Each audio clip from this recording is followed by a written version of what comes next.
commence tout de suite avec le grand retour de Lara Fabian qui sort un nouvel album qui s'intitule Neuf. Alors pourquoi neuf? C'est une très bonne question, mais je laisse la main à Nathalie Sarton qui vous répondra bien mieux que moi.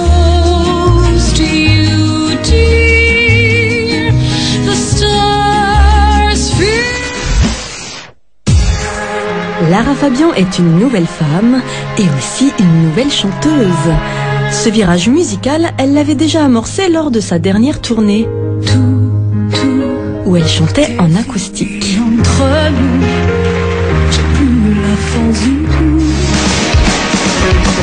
Mais aujourd'hui, elle affirme plus que jamais ses envies de changement, fini le mélo et oublier l'obsession d'une carrière internationale. Lara Fabian revient à l'essentiel et avec son nouvel album, elle nous annonce du neuf, bien sûr.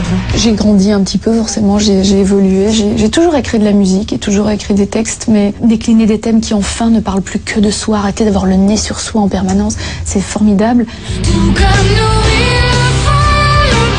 Justement, sur ce nouvel album, Lara change de ton. Elle aborde des thèmes plus politiques. Exemple avec cette satire de la société américaine. C'est pas du tout un jugement, c'est une observation.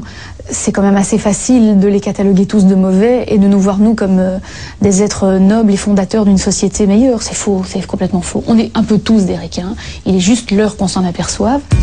Et toc. Cette nouvelle manière d'aborder la musique, Lara la doit à Jean-Félix Lalanne. La chanteuse et le musicien avaient déjà travaillé ensemble sur une version très épurée de Bambina.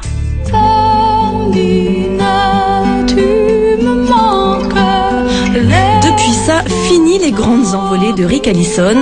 Lara ne jure plus que par le jeu de guitare très intimiste de Jean-Félix.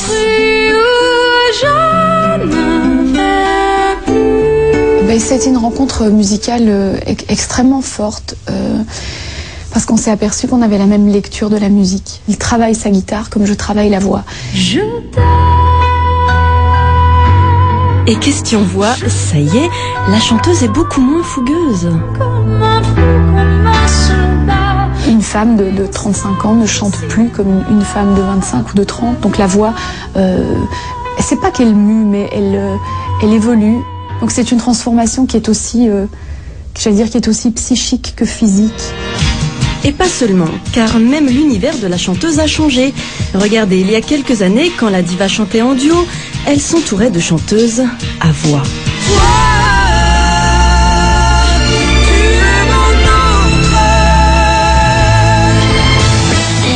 Et bien maintenant, c'est vers la jeune génération qu'elle se tourne.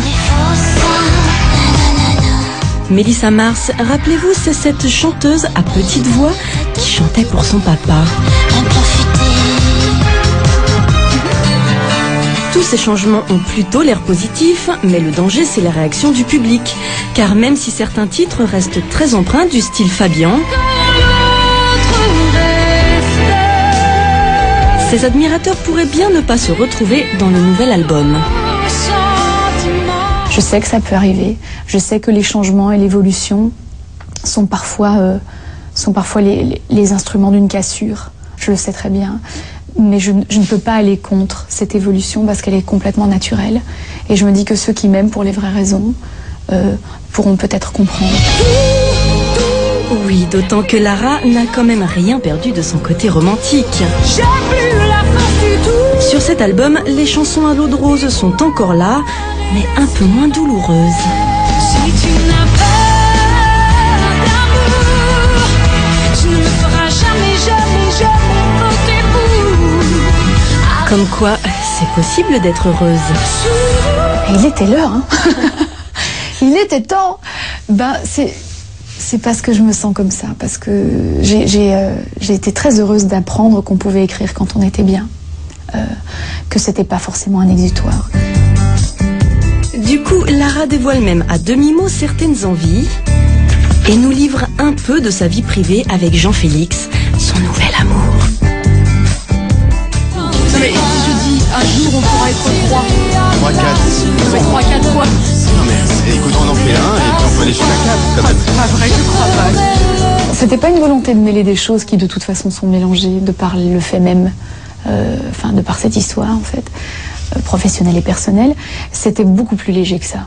C'était vraiment une note d'humour complètement sarcastique sur ce sujet, qui est quand même un sujet qui porte à réflexion, en tout cas qui moi me mène à de longues réflexions en ce moment dans ma vie, où je sais pas si c'est une bonne chose de faire ça maintenant aussi. Voilà, donc je me pose plein de questions comme toutes les femmes, j'imagine, à l'heure où ça sonne. Avec tout ça, la chanteuse ambitieuse a fait place à une chanteuse apparemment rêveuse.